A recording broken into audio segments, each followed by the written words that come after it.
and District of Columbia elections. In fact, the Washington Post came out against this action and said, by their estimate, 50,000 illegals would be able to vote.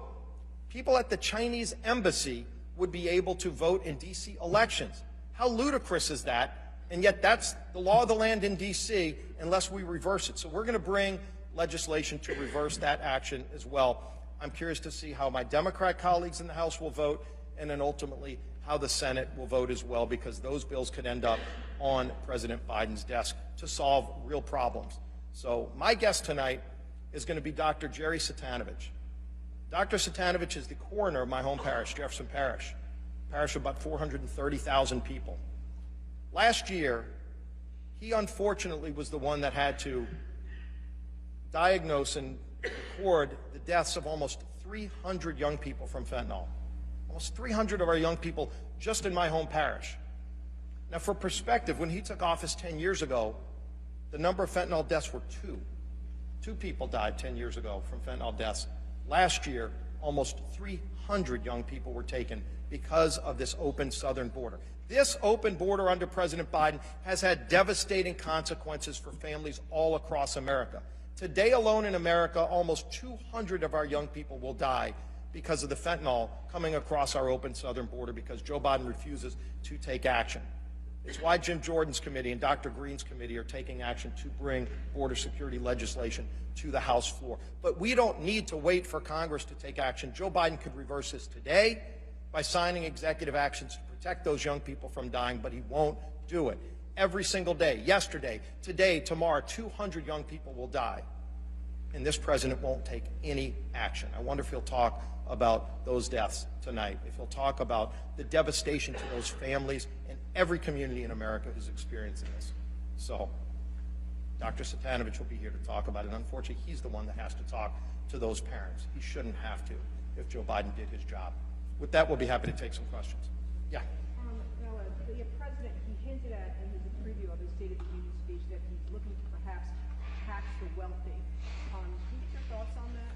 President Biden has basically looked at every American as an opportunity for somebody to raise taxes on. When he doubled the size of the IRS with 87,000 IRS agents, the CBO confirmed, I mean, they've pretty much got one IRS agent dedicated to each billionaire in America. So they're already paying their taxes. In fact, they've got teams of attorneys and accountants to figure out the tax code in America.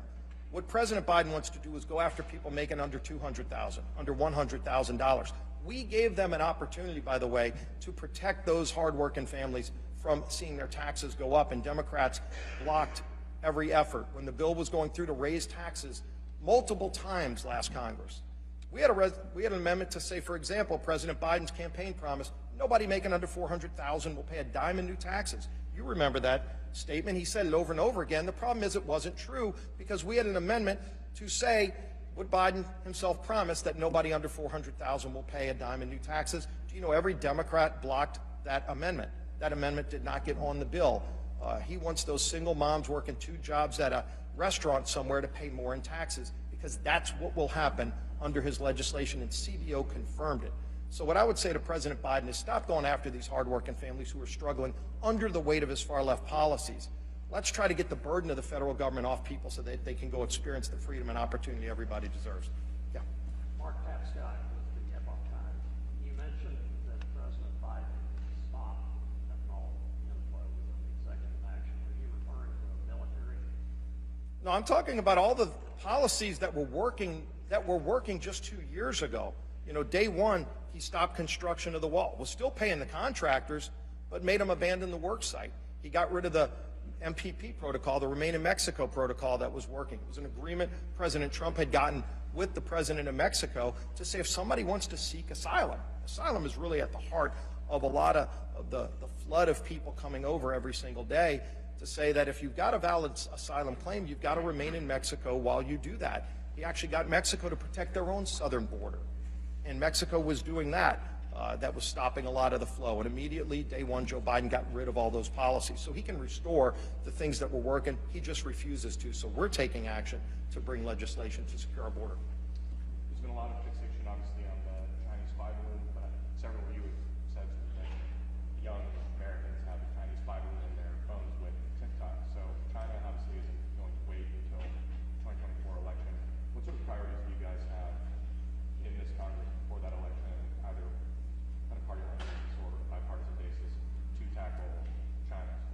Yeah, there were a number of, first of all, we set up a bipartisan commission on China, and Chairman Gallagher is already going to work with that committee, but there's standing committees that have jurisdiction as well. Yesterday I was meeting with some of the chairs of committees who are working on privacy legislation. You want to talk about a way to confront, whether it's TikTok, whether it's so many other social media platforms that are collecting data on Americans every single day, and how to counter that. I think there are real bipartisan opportunities to pass strong privacy protections for Americans. But the spy balloon is a different problem. And this is a national security threat that was a test. You know, and President Biden tried to call it a success that they shot the balloon down over the ocean. The problem is it was the wrong ocean they shot it down over. It shouldn't have been the Atlantic, it should have been the Pacific Ocean. You can look at the trajectory of that balloon, and when the American government detected it, there were many opportunities over the Pacific Ocean to shoot it down before it could actually carry out its mission.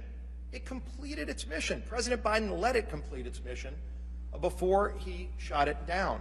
And it went over many military bases. It wasn't some random path that it took through the United States. It was very specific, through a number of very sensitive military bases that it flew over. And this idea that, oh, don't worry, it wasn't collecting data or sending it back to China, how can anybody say that with a straight face? First of all, it was still flying on its path, so it was getting some kind of data from somewhere to know where to go. Are you telling me it wasn't also sending information back during that path? It should have never been allowed to complete its mission. It should have never been allowed to start its mission. It should have been shot down over the Pacific Ocean when we had multiple opportunities. Yeah. So the economy obviously is at the heart of a lot of what you all are arguing here. President Biden did take office at quite a challenging time coming out of the pandemic. How would a GOP president handle that situation differently than Biden? If you look at the economy, when President Biden walked in the door, it was juiced and ready to take off. You saw a lot of states that were already opening up, and some of my colleagues are from states like Florida, Texas, where they had already opened up their economy. In fact, millions of people are going to those states because they wanted freedom. They wanted to flee this kind of oppressive socialist-type government that was shutting them down and keeping them in their houses or driving in their cars by themselves with 3 masks on, and the lunacy of some of those policies. And so you saw some of those states already taking off. And in the economy, you had every employer in America looking for workers when Joe Biden took office. And what was his first action? To pass a $1.7 trillion bill that borrowed money to pay people not to work, to keep people in their houses when the economy was ready to take off. You saw an energy policy when Joe Biden took office where we didn't need to rely on foreign nations for our energy, and he immediately, day one, took action to shut down American energy. He wasn't against all energy, he was just against American energy. Killed the Keystone Pipeline, but approved Russia's pipeline. Killed projects and sat on permits and leases in the United States while he begged Putin and then ultimately other countries, going to Saudi Arabia, Venezuela, begging them to produce oil while he was killing oil in America. Those were all things that were happening the day Joe Biden took office. And then as he started taking those actions, spending trillions of dollars to pay people not to work, to keep the economy shut down, you then saw dramatic devastation happen.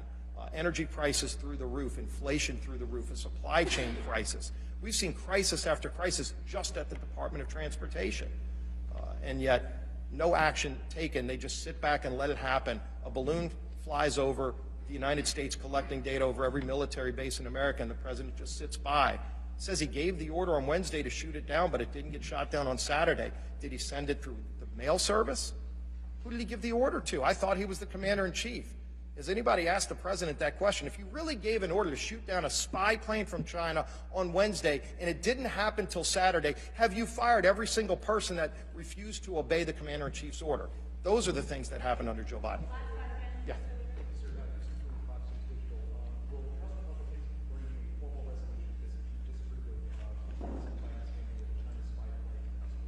We're working on legislation right now dealing with the Chinese spy balloon. There's 4 different committees involved, and so as you can imagine, each committee is working through. We haven't even had the classified briefings yet. You know, the Gang of 8 briefing that was supposed to be had hasn't yet been called yet. We're trying to get a full briefing with all of the members of Congress. Speaker McCarthy has asked for a full briefing of all members of Congress to find out what really happens. So we're still gathering more facts, working through that process. So we may have a piece of legislation, but it's not finalized yet. Thank you all. We'll see you all tonight and talk to you afterwards. One more question. Why not? Debt and nerve. Well, we've got debt experts here, and people that know how to get out of debt is more important.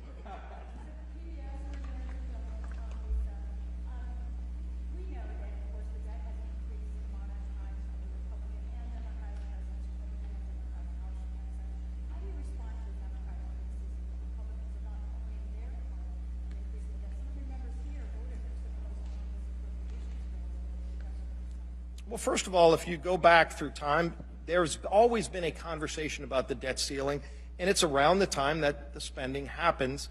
And many of the reforms to spending that have helped control spending, that have gotten us to balanced budgets, have all been a part of a debt ceiling negotiation.